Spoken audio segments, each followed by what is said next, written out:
Hello, good afternoon, good evening, good morning to everyone around the world. This is Paul Sisler with The Alternative. All right, on today's segment for In the Moment, Jay is still on vacation. Yes. He's somewhere down south, I think. I don't know. Anyways, he's living it up, partying, getting drunk, entertaining people. We know how Jay is. Anyways, our co-host today is again the beautiful, the wonderful, the absolute, just awesome author of Lucid, L.R. Evans. How are you doing? I'm feeling catalicious today. Meow. All right. So I'm going to do something special today.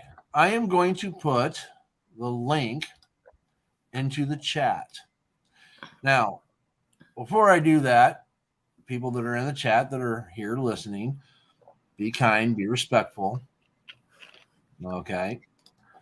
Anyone that's not, I will hurt them. Okay. Why is it not letting me? Okay. Command P. There we go. Okay. So that should allow you to come up into the chat. Jay, I see you there.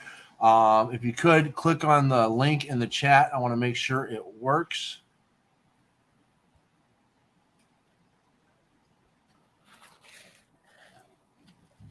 Otherwise, that will just take away from the whole show.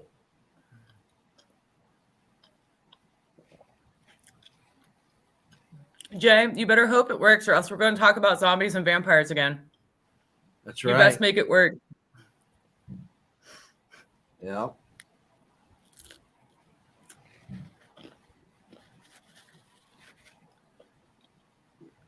It should work because I know that one time I was on a show with Matt Skidmore and he put the link in the chat and I clicked on it and was able to come onto the show. So I know it's got to work. It's better work. Of course, I still don't see Jay, so maybe it doesn't. Maybe Jay left. Could have. Hang on. I'll try to do it on my phone. Give me a second. All right. No,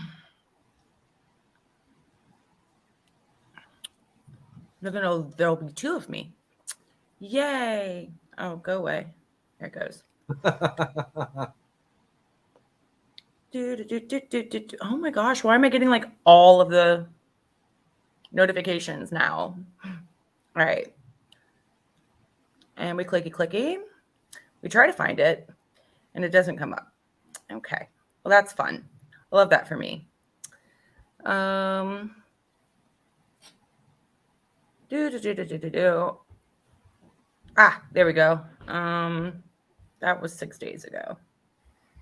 That's 2 weeks ago. That's 13 days ago. Where's the live? Hang on a minute. I'll click this. There it goes. 13 days ago. And then I click the button and I hit the open button and entering the studio. Open this page in Safari. You got to do it in Chrome. It won't work in Safari. But the fact that you got that far tells me it works. All right. It's good to know, though. It's good to know. So if you're in there and you'd like to come up and advertise your book, if you're an author, let me know. Just come on up. I'll put you on the show. We'll put your book up here, and we will let people know where they can buy it.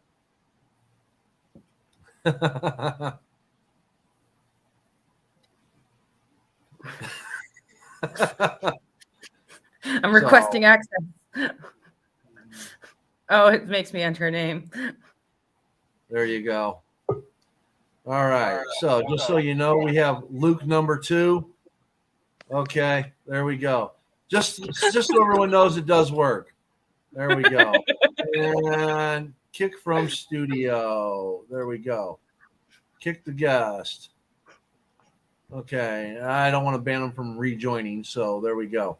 All right. So like I said, the link is up in the comments section. feel free to join in, and I'll bring you up if you have a book, you want to ask us a question, whatever the case is. In the meantime, what can we talk about? How many Eds are there? Oh my God. I woke up this morning. Well, not this morning because, that's lame. But I woke up at like 3 p.m. and I've been sleeping in a lot lately.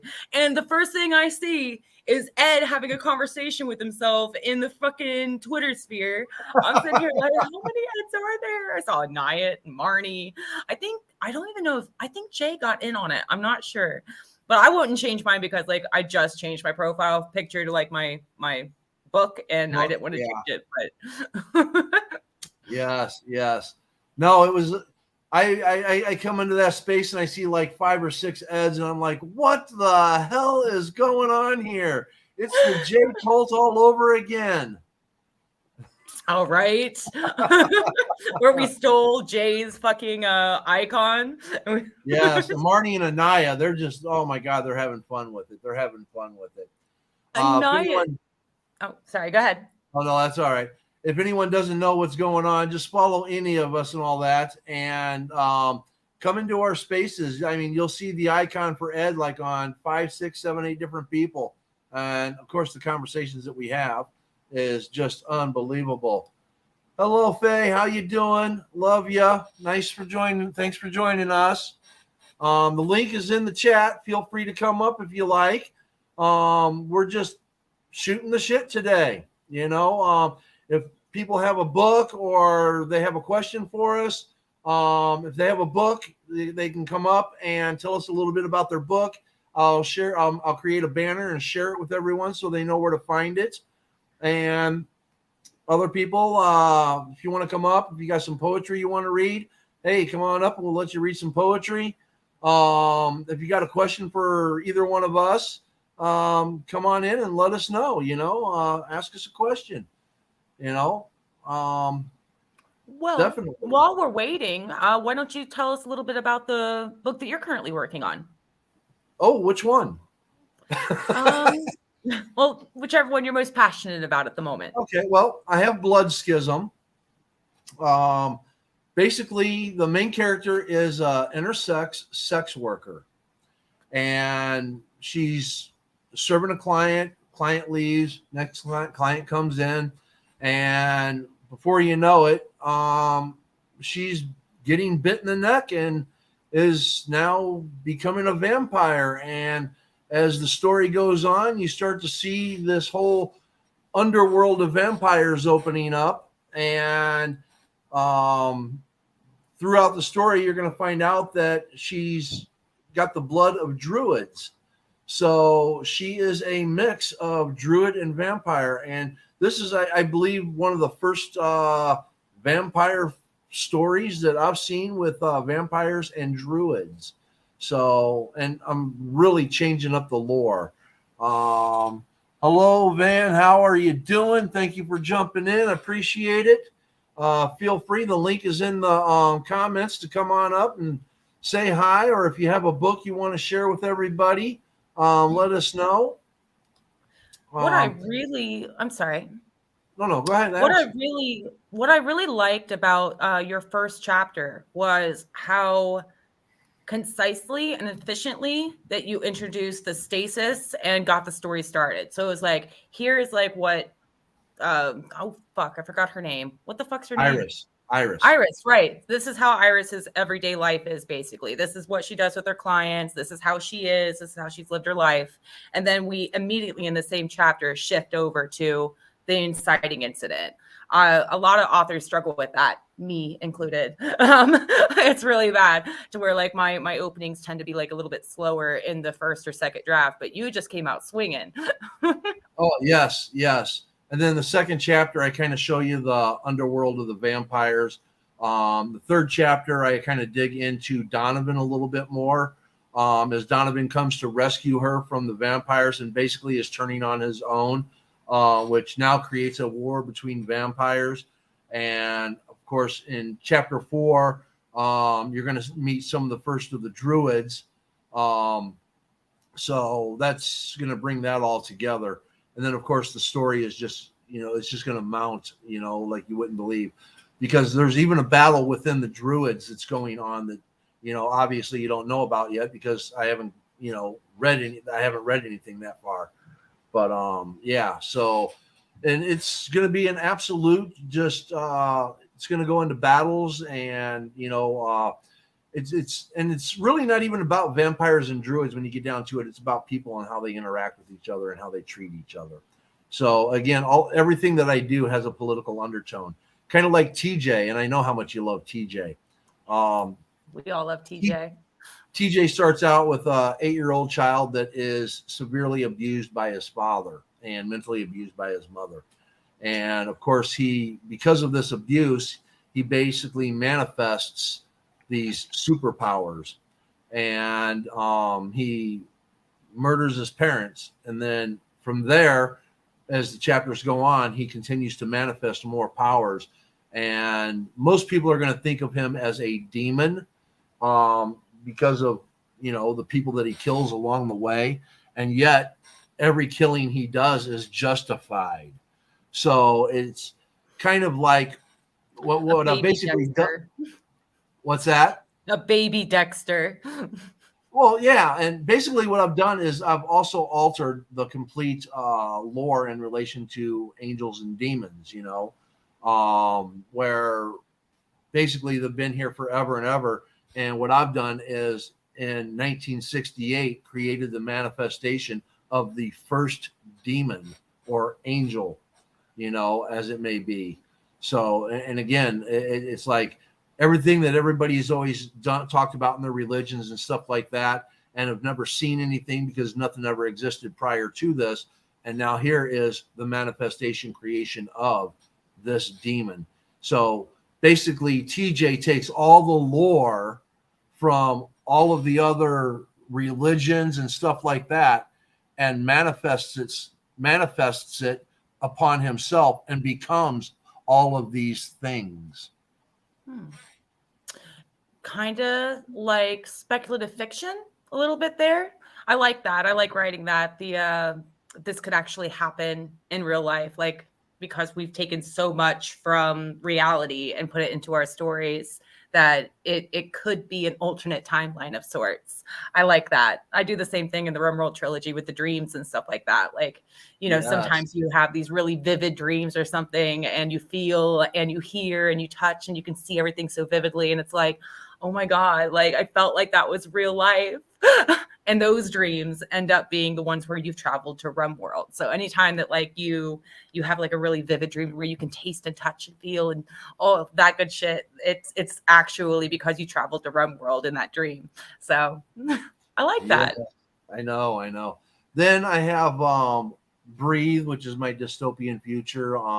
It's basically a how people are enslaved, and they have these oxygen tanks that they wear on their backs, and it has 12 hours of oxygen, and they have to get up and go to work. And then when they go to work, they take off their oxygen tank. They're allowed to breathe fresh air, and they work a 12-hour shift. And then when they're done for the day, they get to fill their tank. And this ensures that they come back to work tomorrow. And the only thing they get at work is food.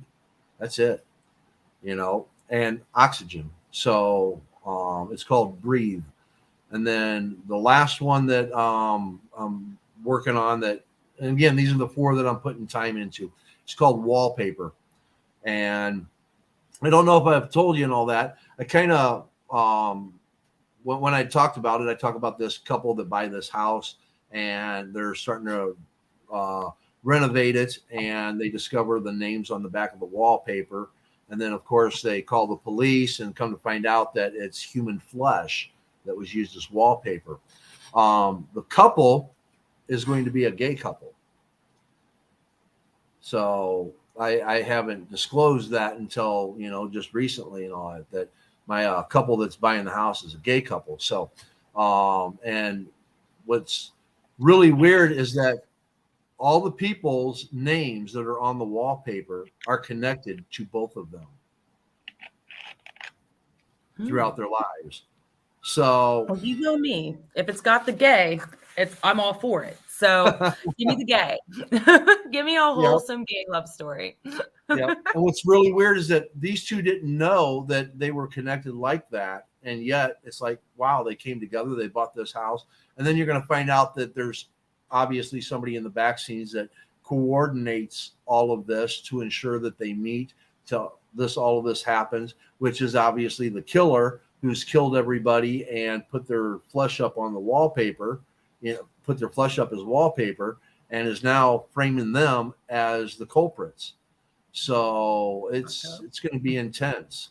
That's going to be really fun. I'm excited to hear that, to read it. Yeah. The hardest part about that is making the connections and the control of the murderer realistic. Like, how can he control where you go to school? How you end up meeting somebody, to ensure that all of these different things work to where, that they actually meet and like each other, and, all of this. And the killer is going to surprise everyone when they find out who the killer is and where the connect is. But if they look for the Easter eggs in the story, they should be able to figure it out. I love doing that too. Like, my favorite thing is redirecting, like having an unreliable narrator, basically. Having characters who are confident in what they say, not necessarily the main character or the narrator, but the characters around them. They're so confident in what they say. They're like, this is what happened. We're sure of it. It was because your seal cracked a little bit here, and that's why this is happening. Like, you have a memory seal or whatever, and like they're like really confident in it. And since the main character doesn't know shit about the world, they just accept it. And then we find out later, oh no, it was actually this. Another character comes in and like is really confident, like, no, they had it all wrong, it was actually this. And then we believe that because we have no context for it. And you never know what to believe throughout the book until like finally we get to the big end. And then you have so many trust issues at that point that you're like, I don't even know if this is even fucking the truth. Like, I guess we'll just go with it and see if this is the truth. Yes. No, I like putting a lot of Easter eggs in it. Well, just like with TJ and all that, the little different things that I feed in there, like the eating of the apple, the different numbers, the times and stuff like that. With blood schism, again, the Easter eggs, her name, all these different things that have a meaning or an association. I love doing that. And what makes that so nice is there's a lot of books out there that when you read them, that you go through it and it's like, damn, that was a good book, and it's like, God, I want to read that again. And you go back through and it's just like, oh, I missed that the first time. Oh, I missed that. Oh my God. Oh, that foreshadowed that. Oh, what else did I miss? Oh my God, yeah. Always read a book twice. It's just like The Haunting of Hill House. If nobody's watched it all the way through, plug your ears, because I'm gonna like drop some spoilers. But okay, ready? 3, 2, 1. Okay, I gave you a warning. Okay, so The Haunting of Hill House. Like, when I got to the end on the first watch and saw that Broke Neck Lady was fucking Nell the entire time, I was like, oh my God, like that colors the entire like past episodes of the show. So after I finished watching it, I rewatched it because it was like it was like, now with that in mind and knowing how this whole thing ends and like what was the problem and like the what was the catalyst for all this shit that happened throughout the entire thing that was a mystery. Rewatching it was like, oh my God, like the foreshadowing. I love fucking foreshadowing. I love it, especially when it's done in such a niche way, like such a like little tiny fucking clues that you have no fucking hope of piecing together as you watch it. And it only makes sense until when you get to the end and the big reveal happens. I love that shit. Now, you want to know what's loaded with Easter eggs? The Devil in Ohio. Oh, I like that. I need to rewatch it actually, because after I got to the end, I was like, oh. Yeah. Rewatch it and you're going to know how it ends. I mean, when you rewatch it, it's just like, oh my God, I should have seen that. Oh my God, I should have seen that. Remember in the opening when she has the knife? Why does she have the knife? I actually don't remember that. Like when you talked about the knife, I suddenly remembered that other Netflix show that I just watched. What was it called? Oh, the one that dealt with SA really, really well. She got a job at the New York Times. Oh, help me. I don't know. Oh, that's driving me nuts. It's fine. We'll let it go. But yeah, no, I need to rewatch Devil in Ohio for sure. You know, at the beginning when she's running through the cornfield. Yes. Okay. And then there's a car coming and she has the knife in her hand and she throws it back. Oh, no, I remember that because like later the sheriff finds it. Right. Why did she have the knife? That makes sense because someone else was carving into her. So why did she have a bladed knife? Or did they? She didn't carve it into herself. That's you can't reach back there. I mean, I guess I assume that she took the knife from the people who were carving into her and ran off. Oh, wait till you rewatch it. Yeah, I'll rewatch it. We'll see what happens. But Haunting of Hill House for sure. Like that shit, like really put some Easter eggs in there to where when I got to the end, I had to go back and rewatch. Like, oh man, this makes everything fucking make sense. I love that click moment at the end when I don't see it coming because like I can guess the end of movies. The one with all the young kids that are in basically the hospice ward. Oh, I loved that one. I thought the whole time there was going to be some kind of supernatural element in it, and then to find out at the end that no, there's no supernatural element. It's really just their fucking meds fucking with their brain and shit. I loved that. So I need to rewatch that. It still didn't make sense though, because why did Chicklet keep seeing the old lady and the dude kept seeing the old man? Like that was oddly specific hallucinations. Like, so it still leaves some wiggle room there to like, maybe there was something supernatural going on too, but like it wasn't the season focus. 2. You'll find out in season 2. It's going to be a season 2. I'm so stoked. When's it coming out? Don't know. But apparently there's supposed to be a season 2. We'll see. I can't wait. That was brilliant. And I loved how like the stories all rolled in together too. Like the stories that kept sharing. What was that called? Midnight Club. It was called the Midnight Club. I hear the book was a lot better. People are actually pissed about the adaptation. So I'm like, oh, well, I never read the book. So that's why I'm not mad. I just thought it was cool. Yeah. All right. Just so those that are coming in and all that, just so you know, there is a link in the comments for you to come up if you want to be a part of the show. Share your book, ask a question, read some poetry. Feel free to click on the link and come on up. If you can't see the link in the comments, please let me know and I will put it back in there again for you. No, but the little Easter eggs in these shows, it's just it's awesome. It's awesome. Love it. I've always liked the Easter egg thing. Like when I first fell in love with it, it was probably when I read She Who Must Not Be Named's Harry Potter series. When I read that and got to, I think it was Prisoner of Azkaban, but I'm not sure. The one where Rita Skeeter was a beetle the entire time, and that's how she was getting her stories. So like she could like change into a fucking beetle. That was like the thing for me because that reveal at the end made me go like, oh my God, I love the twisty turny shit that's happening here. And that's like how I do my writing now. I like the twisty turny shit that I see because so often I can predict how a fucking story is going to end. Like I see it coming and I'm like, oh, please make me work harder for this shit. Like I love it when like I don't know, but like I have like so many clues, but I don't have enough clues to really piece it together. And then I get to the end and it's like, I fucking love that. It's maybe it's an ADD thing. Like pull me in like several different fucking directions, please. Have you ever watched The Shining? I haven't. I hear it's good. I do know the "here is Johnny" part, but I haven't actually watched it. Yeah, you ought to watch The Shining because The Shining's got a lot of Easter eggs in it, and it is creepy. I mean, it will lead you in a direction. Like, I mean, you know he's going to lose it. I mean, you just know that he is losing it and he's going to go fucking nuts. But you don't realize to the extreme until the extreme happens. But when you watch it a second time, it's all in there on what's going to happen. I mean, you can just tell that he's going to fucking lose it. And yeah.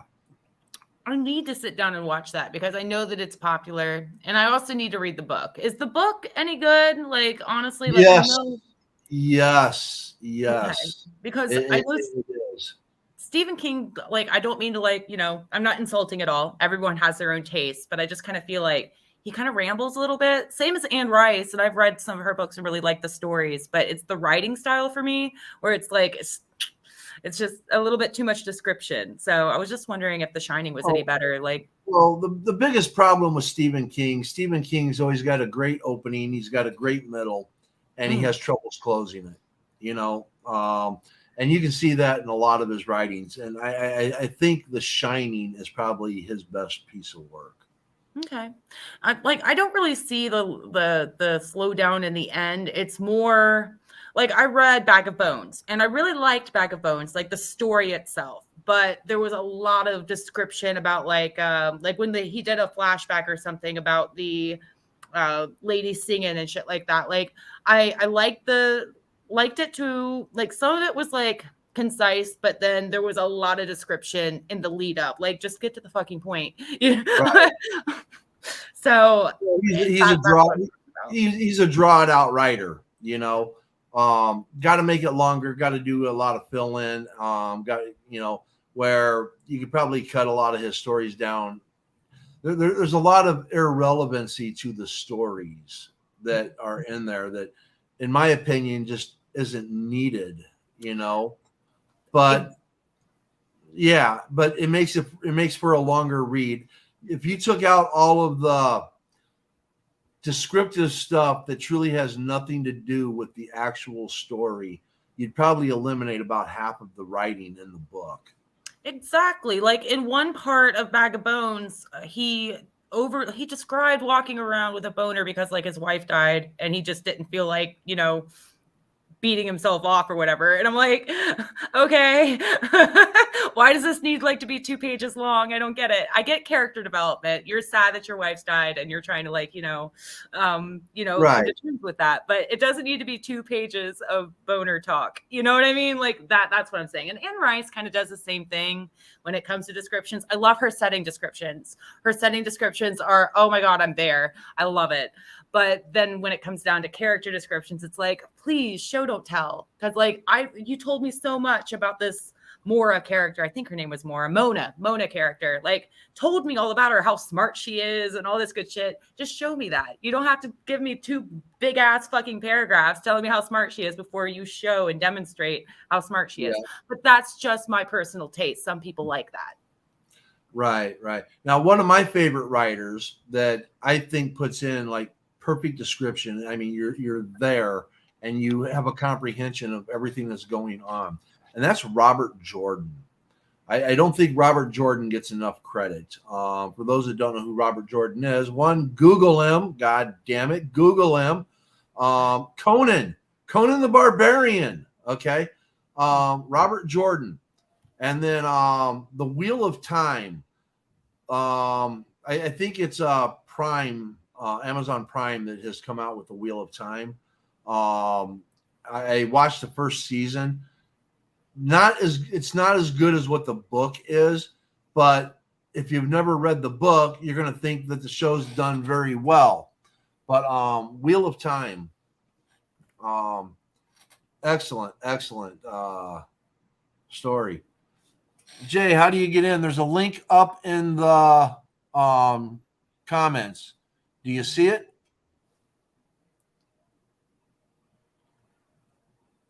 How do I get in? Jay says, just look for it up in the comments. Can you see it? It should be right up above Faye. You just click on that and you can come in there.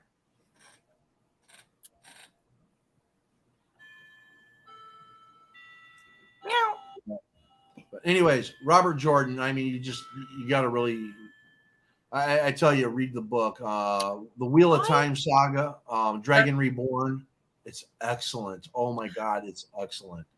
I've heard a lot about Brandon Sanderson. I do think that he was self-published at first. I think that's what happened, or maybe he's just stayed self-published. Because I stay on top of all the self-publishing shit, like all the success stories, because you know me, I love self-publishing. That's my thing. Yes. Not any shade towards traditional publishing at all, though. Like that is for a lot of people, that's what works for them. But for me personally, I have authority issues. That's not going to fucking work. As soon as you tell me that like I have to meet a certain deadline, I'm done. Right. Well, and again, I mean, hell, let's discuss it. We're on here. I mean, publishing, self-publishing versus traditional publishing, there's benefits to both. Okay. Mm-hmm. Absolutely. The benefit to self-publishing is, guess what? The book comes out the way you want it to come out. Everything that you write in there. Obviously, if you want to do it and do it right, you're going to hire an editor. You're going to hire a beta reader. You're going to hire somebody to help you with your cover art and stuff like that.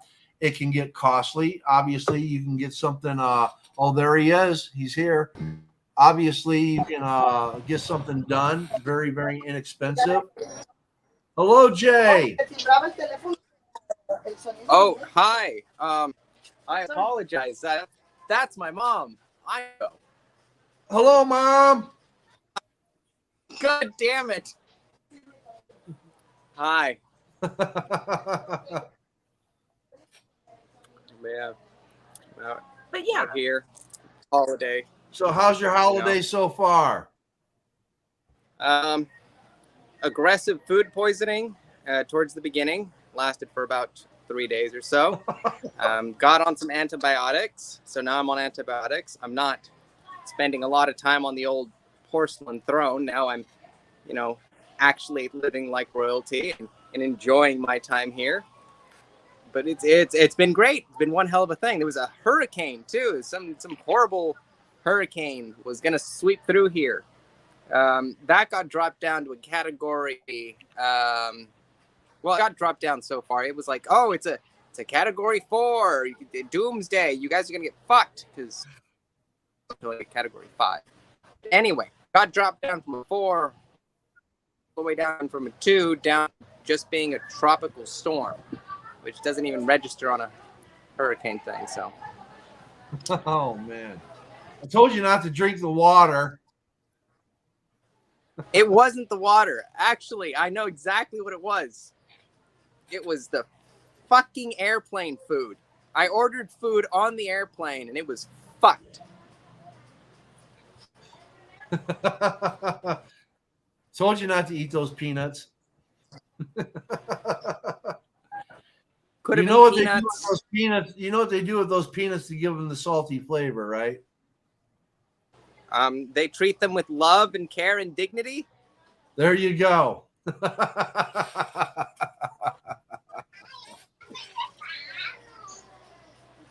All right.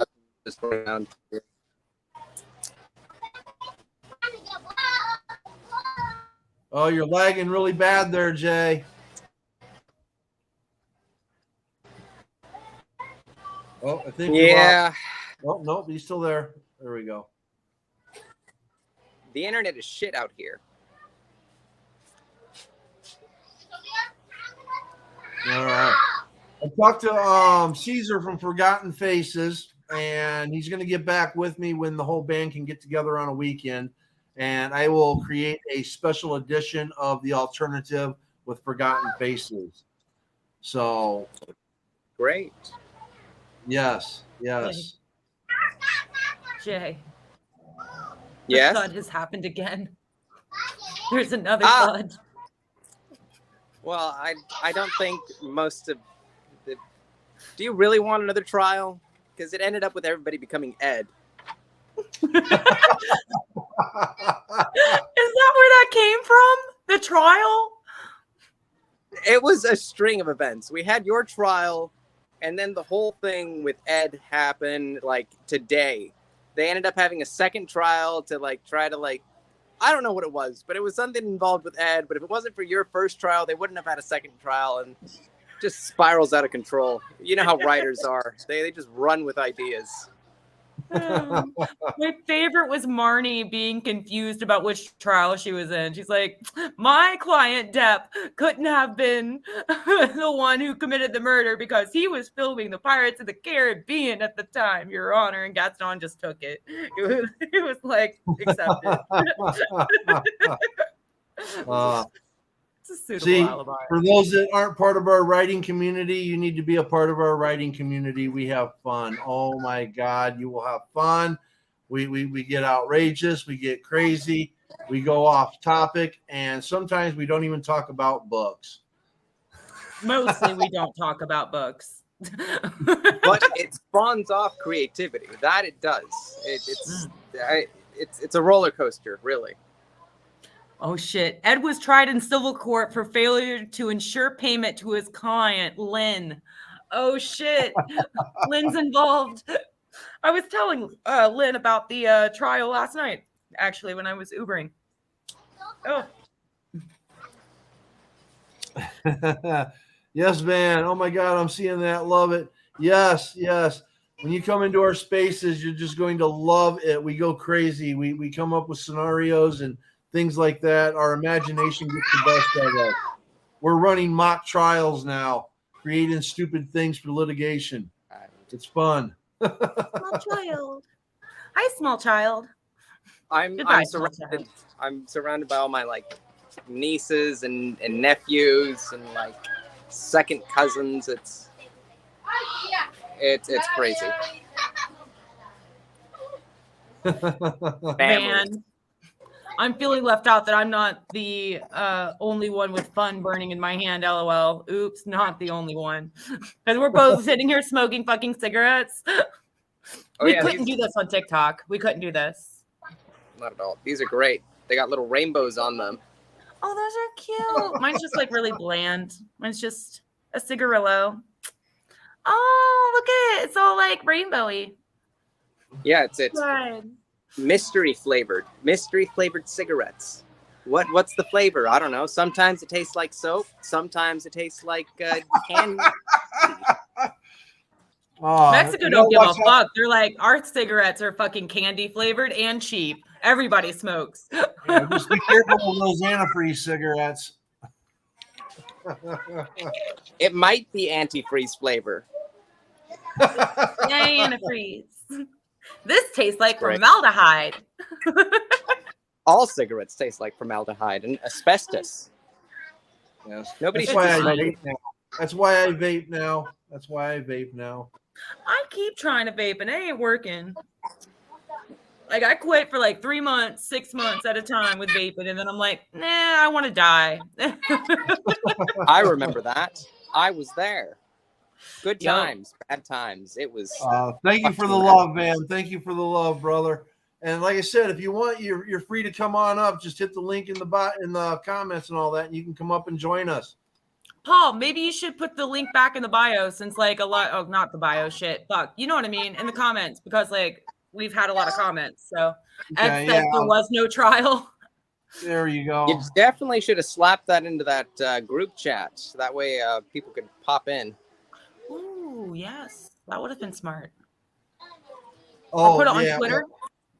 Yeah, it's on Twitter and all that. I got asked to not put things into the group chat, so I've had like about 10 different group chats that have banned me from putting stuff in. Sorry. Like, oh no, you're fine. You're fine. I'm not directing this at you, Luke. Okay. I have like 10 chat groups that have said, Paul, please do not post your shows in the group chat. Aggressive marketing. And for those that are listening, I forget sometimes. Just please remind me if I do it. I go down. You know how when you do a tweet and then you hit the share it and then you hit send it through via DM or whatever. Mm-hmm. So I'll click on that and I just run down the list and click on everything. And I tried to remember who said not to, and then it's like, oh, okay, wait, they said not to. Okay, oh yeah, they said not to. Oh shit, they said not to also. Who else said not to? Okay, now I think I'm good. Okay, it's only in 10 group chats. It's into 15 individuals. Okay, this should work. And then I send it out. Something that has helped with me, because like I've had to market my own books and shit before, and I've had that same issue. You can make a list of people who have given you consent to send them DMs about your shows and stuff like that, or groups that have said that it's okay for you to do that. And like I have a list of people, and like for my ARC readers and stuff like that for my book, like they're like, hey, yeah, I definitely want you to send me this. Here's my email, and you can DM me whatever you want to do. Get that permission first, and just have a whole list of people that you can send it to, and it'll make your life so much easier. Trust me. And then you just go down the list and add all the ads. Yes.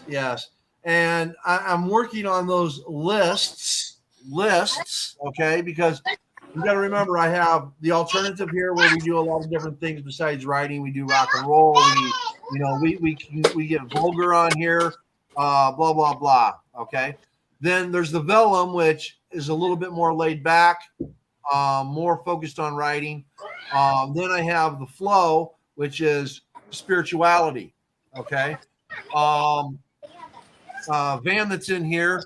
I'm going to talk with Van. I'm going to try to create a show with him. And Van, you get a chance, call me, because I also have a name for the show, Becoming Stoic. So it's going to be a stoicism show on what to read and stuff like that. And I've already got it planned out. Then Ariel, when he gets back from his vacation, I'm going to be starting up a political show with him, focused on UBI. And then, of course, as you've also witnessed, I also do exclusive interviews. I've had Alice Little, a sex worker.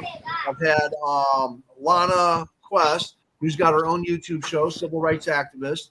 I've had Madeline Ryan Smith, who is running for District 158 down in Georgia. So I cover a lot of topics. And there's a lot of different groups that say, no, not those tweets or those shows. But yes, please share this show with us, because we want to go to that. You're going to have to create a list, is what you're going to do for each individual show, and just have that there in front of you, so that anytime you're doing your marketing and sending out your tweets, you have those lists for each individual show. It's a lot of work, but it'll be worth it. Remember, though, I'm going to have about 10 different shows, and I'm going to have a lot of different exclusive shows that I do on different topics. So, yeah. And Van, I just realized that your name was Van, and I think that's so cool, because I actually have a character named Van in my Tome Trials series that I will eventually write. So that's exciting. That's cool. I stole your name by accident. I thought it was original, but I guess not.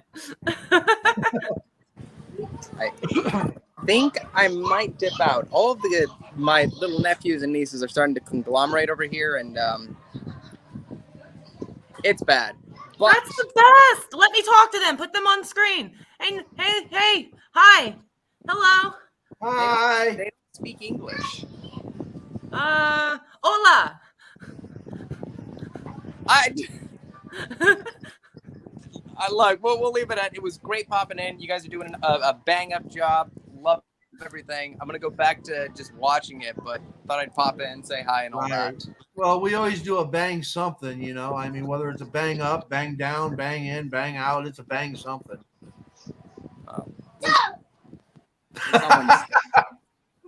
Someone's doing something, but yes.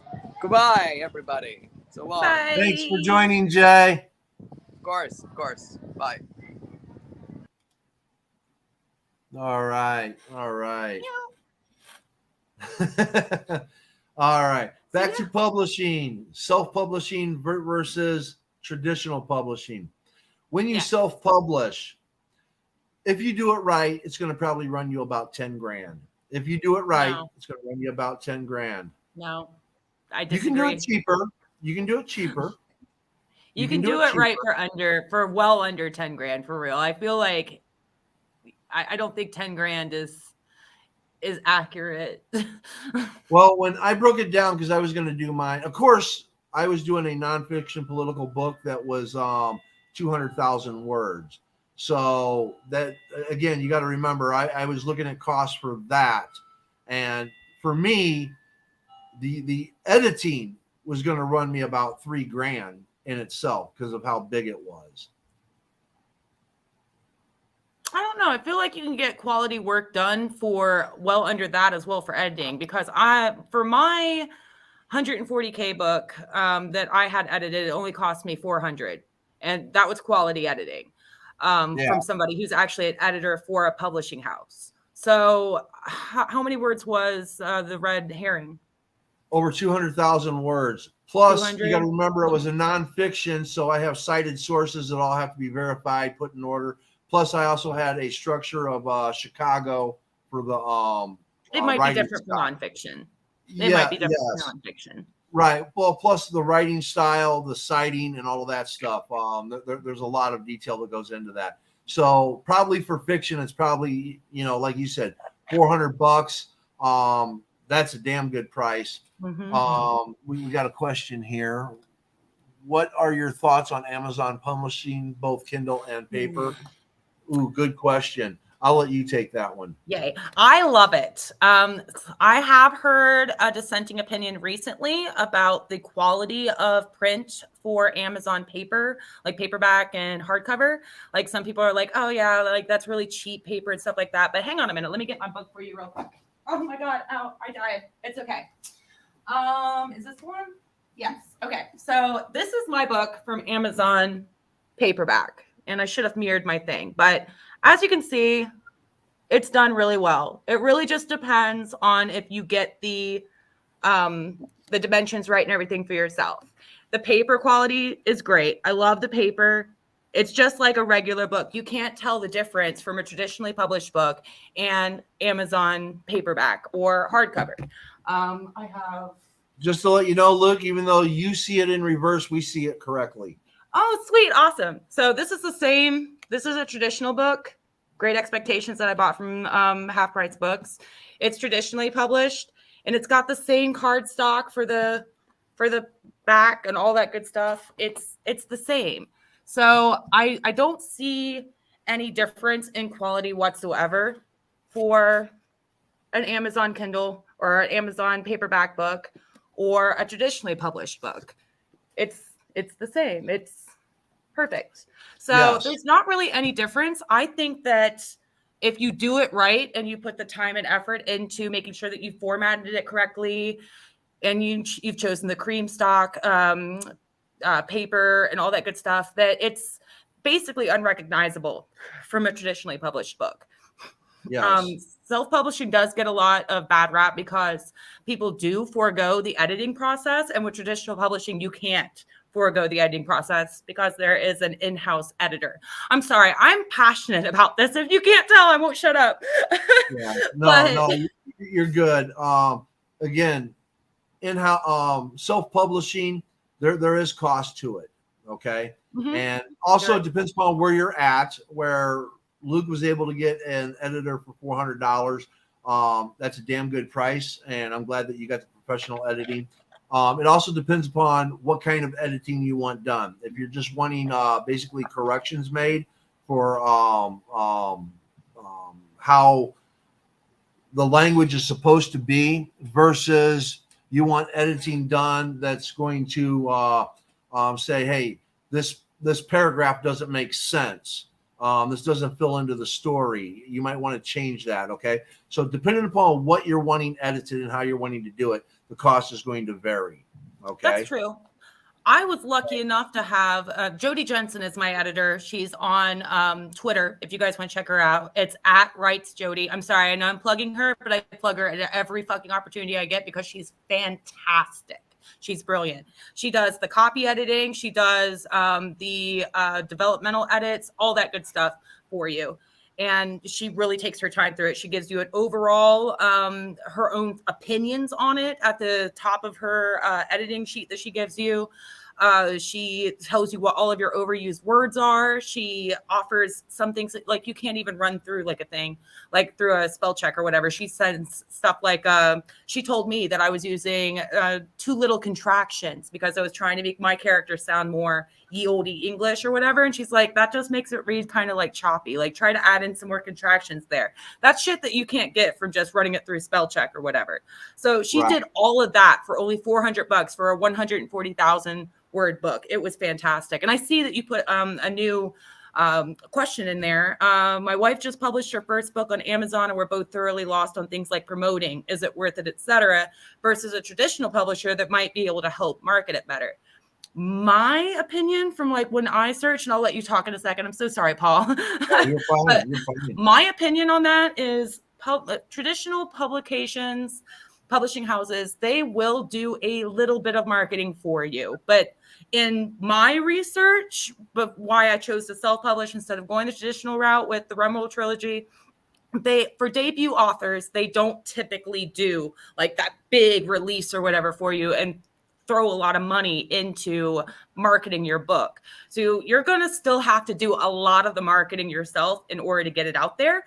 So that's why I ended up just doing it myself, because I have a background in marketing anyway. It's been 10 years before I got into real estate. And for me to have gotten that marketing experience, know how to put myself out there and shit like that. I haven't been doing it for myself as much as I should. But if you put that effort in, it's going to be the same as if you got your debut novel published with a traditional publishing house. And that's my opinion. But I'm going to let Paul talk because I've just been talking. Go ahead, Oh, Paul. You're fine. Well, you're going to find in all that, if you self-publish, like Luke said, you're going to have to do all the marketing yourself. Okay. I mean, you are selling your product. Now, I went through what's called a hybrid publisher. Okay. And a hybrid publisher, it costs you money to have them publish your book for you. Now, that saved me about $7,000 because it was going to cost me about $10,000 to get my book published if I was going to come out of pocket. The hybrid publishing company charged me about $3,500, right around there. So I saved money, but I still have to do all the marketing myself. So that's why you see me on Spaces. That's why you see me on Twitter. That's why you see me here. All right. Now, if you get a traditional publisher, if you get one of the Big 10, you aren't going to have to worry about promoting your book. They are going to do it for you, even a first-time author, because a big-time company like, say, Random House Penguin, Simon & Schuster, okay, they only publish about 50 books a year. And yet, when you look on the NASDAQ or the Dow, you will see that these are the big money companies making the most money. Why is that? They promote the fuck out of the book that they are going to publish, all right? Now, you're going to get smaller houses. Now, what Luke said, if you're a first-time author, they're not going to sink as much money into you because you're not known. They're going to put some into you because, hey, if that book sells, that's more money for them, and they're going to work on it. A publishing house like that's probably going to publish maybe 200 books or 300 books a year. They're more willing to take a risk on some people.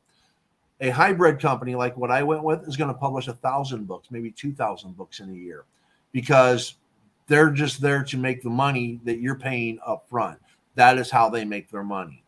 So the other difference between self-publishing and traditional publishing, a traditional publisher, especially the Big 10, they are going to tell you what you have to change, what you need to take out, what you can use, what you should have for a book cover, because they want to sell your book. And you might have to change things in your book that you don't want to change. Yeah. Now, they wanted me to take things out of my book, and they're not even a traditional publishing company. They were a hybrid publishing company. And obviously I stuck to my guns, but again, because it was a hybrid, they allowed that. Versus if I would have got published by a Simon & Schuster, I would have had to make some changes if I wanted to get published. Okay. Right. So again, it depends upon what you want to get out there. If you want your message out there the way you want it out there, self-publishing is the way to go. If you are there to make money, you get out there and you query the hell out of the goddamn book and you get a traditional publisher, because you're going to make a lot more money with traditional publishing in the long run than you are self-publishing. Granted, there are self-publishers that have made it, that will make money.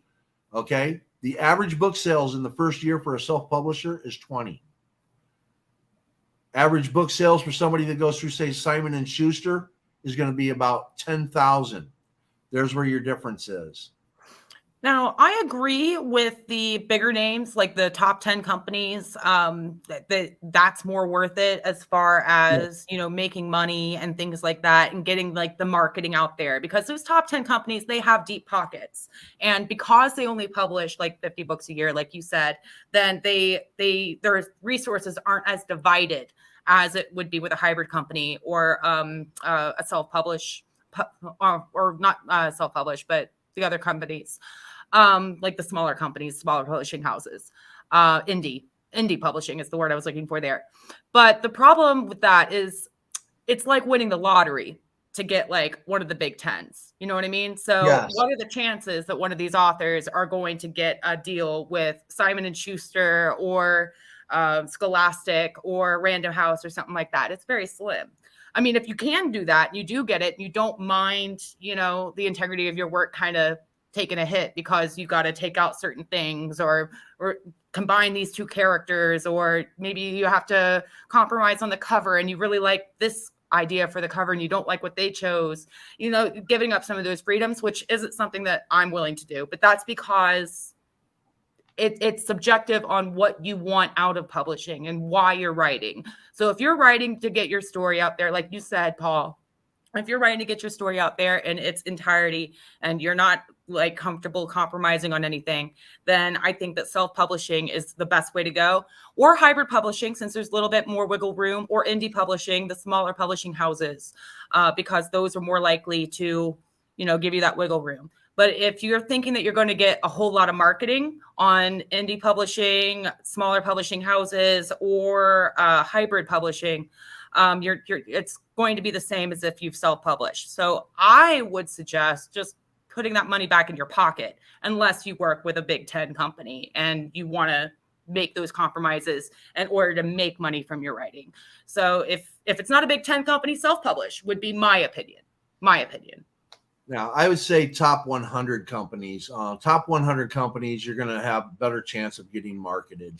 Now, and trust me, there are thousands upon thousands of publishing companies out there. Okay, thousands. All right. Top 100, based upon my research, is the way to go. And even a smaller house. Again, I wrote over 1,000 queries. Submitted over 200 proposals, and it is really, really difficult to get published. If you're a celebrity or somebody famous, odds are you're going to have a better shot at it than someone like myself, who I didn't have the notoriety. So obviously, people aren't going to want to take a risk on a first-time author like myself. I was lucky. Page Publishing took me in, and hey, my book's out there. Other than promoting it and giving the link, I don't have to worry about getting anybody a copy or anything like that. It's all done via, they handle it, and that's the good thing about companies like Apple that allow self-publishing, and Kindle Vella and stuff like that. They handle it all for you. So if you're going to self-publish, make sure you're doing it with somebody that also is handling basically all the hard work. Because if you have to go to a printing press and get it printed yourself, print so many copies, it's money out of pocket. And then when somebody orders the book, you got to send it out yourself. That's the extreme most costly self-publishing, where you have the most control and you get 100% of the profits.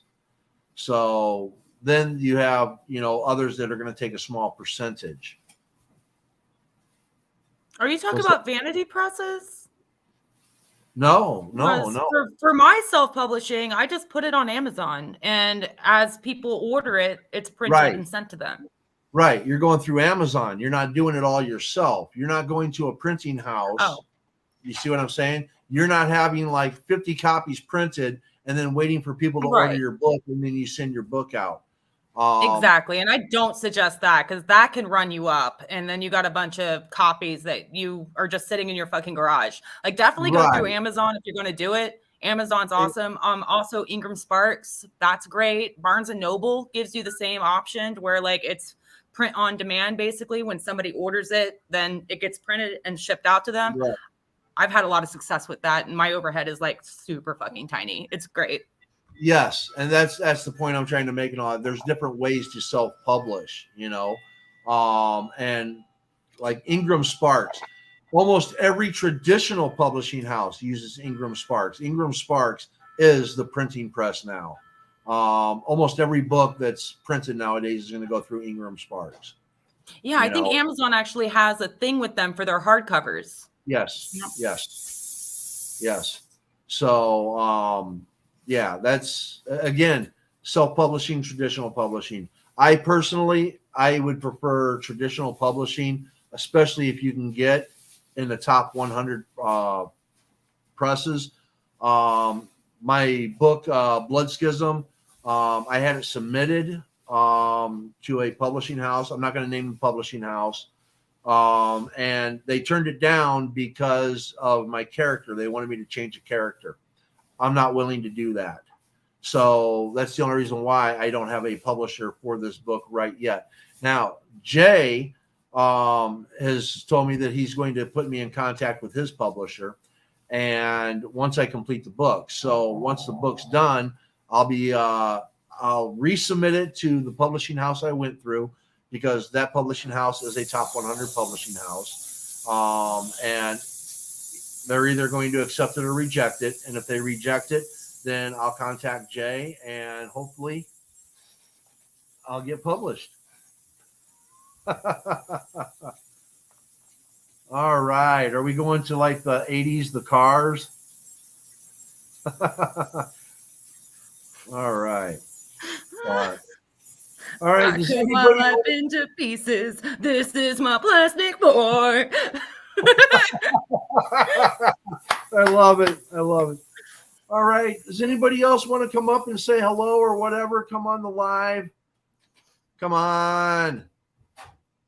Somebody come up. Ask a question. Let me promote your book. Can't believe we had all these people in here and not one of them wanted to come up and say hello, other than Jay. Of course, it's Jay's show. So, They're shy. That's all it is. Yeah. I know. I like that. Me too. Yeah. Keep it. There you go. I like it. I need to get it cut. I'm about to cut it like this short. That way I could just do the spiky thing that I usually do. And then I'm shaving all this. Like, I'm done. I'm finished. It's just too much work. I just put it back in a fucking ponytail anyway. All right. I'm going to run it by Jay. And if Jay's okay with it, I think every week on the alternative, other than when I do like a special edition, like when we have Forgotten Faces on here, well, maybe I'll even do it then. I think on the alternative, if Jay's okay with it, I think every week we're going to put up the link so people can come up. And I'm going to try this out.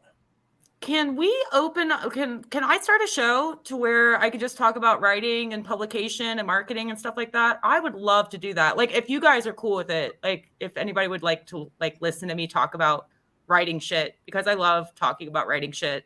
It's my favorite. But if anybody would like to hear me talk about writing shit, I'd love to have a show on your In the Moment platform, Paul. Okay. Well, Jay, see, you're going to be here next week, and then Jay's going to be back. So when Jay comes back, let's do it. Okay. We'll give me a call, and yeah, we will work out the details, and we will start it up. Do you have a name for it yet? Not yet, but I'll come up with one.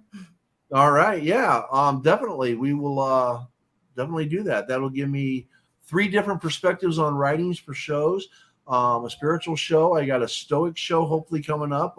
Jay, I'm sorry, Van. I hope that's the route we go there. Isn't that the vellum? Why have another show about writing? Oh, you're right. You know what? I'll just open Ed, my own show. It's okay. Ed, it's because it's my fucking show. And I will have as many writing shows as I fucking want. So there you go. All these shows could be about writing with different people. If you want a writing show, Ed, let me know. I will bring you up with a writing show. I love writing, and it's nice to have different perspectives. So why do we need another writing show? Another perspective. There you go.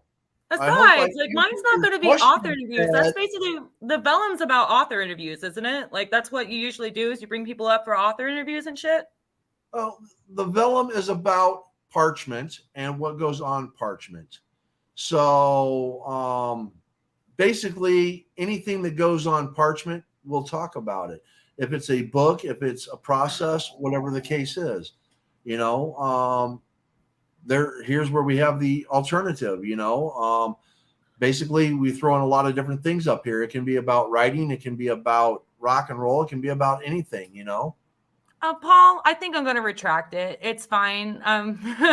Ed makes a good point. He's saying that you're diluting your own network with duplicate shows. And Anayat also says that perhaps get that first audience in play. And I agree. I don't think that it's probably right for me to come in with a new writing thing just yet. So just never mind. But thank you. I appreciate it. Oh, it's not a problem. And if you change your mind, hey, I will put a show on with you. Again, you got to remember too, T-Paw has a different following than what Jay has, and Jay has a different following than what you have, and you have a different following than what they have. There's people that will come to see Luke that may not come to see Jay. There's people that will come to see Jay that may not come to see T-Paw. So again, the whole idea behind this is to give people a voice, If it gets diluted, then it gets diluted. When you look at all the other shows out there, my God, let's take TYT, the Young Turks. They talk about politics. They have the damage report, the conversation, and it's diluted with politics. And yet millions of people tune in every week to watch it. Yeah, would I be diluting it with I wouldn't say duplicate shows, I would say different perspectives of shows. So, hey, yeah, it is my Titanic. And if people want to come and take a ride on the Titanic, let them. It gives people a voice. That's my objective. And if I have 10 people that want to talk about writing in different ways, come on in and talk about writing in different ways. It gives everybody a voice. That's the objective, to give everybody a voice. Well, no, because I asked if anyone would be interested and I got my answer. So it's okay. I'm not upset about it. I asked for an honest opinion and I got one. Right. So But you see, you get your answer from Ed, and we don't know which Ed this is. This could be one of 20 different Eds. So I don't know if it's the real Ed or not. I'm so confused. Anaya wants to know what I'm eating and wants me to share. And no, I'm not sharing, but it's Italian cheesy bread from Little Caesars with marinara sauce. And it's yummy.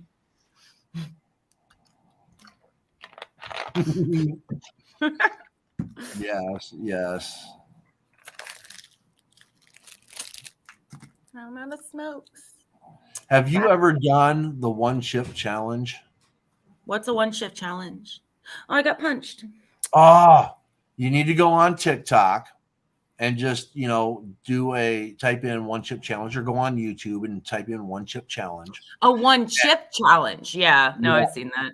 And all these people that do this crazy thing with this goddamn hot chip, I tell you, and I'm only bringing this up because I was thinking about Ed for a minute, and it's just like, God, I'd love to see Ed eat a fucking hot chip right about now. But anyways, I love you, Ed. I'm just messing. I love you, Ed. Got to mess back with you. Anyways, when are we going to start your writing show, Ed?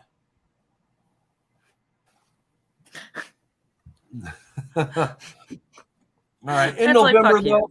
though, in November, I am bringing a few more shows. I'm getting some political shows on here, some Stoic shows. It's going to branch out. I'm going to be hitting politics on a couple different angles. When I bring Ariel on, we're going to primarily focus like on UBI, universal basic income, new forms of taxation and stuff like that. He's going to be reaching out to Andrew Yang, and hopefully we'll get Andrew Yang on the show. So I'm hoping. So anyways, no, lots of different varieties coming up and a little expansion. It's taken me a while to get into this. I still haven't even gotten last week's shows uploaded on Spotify yet. So it's taking time to adjust to everything, but I'm getting there. And eventually, here we go. Luke, I would watch your show. There we go. Pity watch. It's a pity watch. No, but thank you, Lynn. I appreciate you. Yes.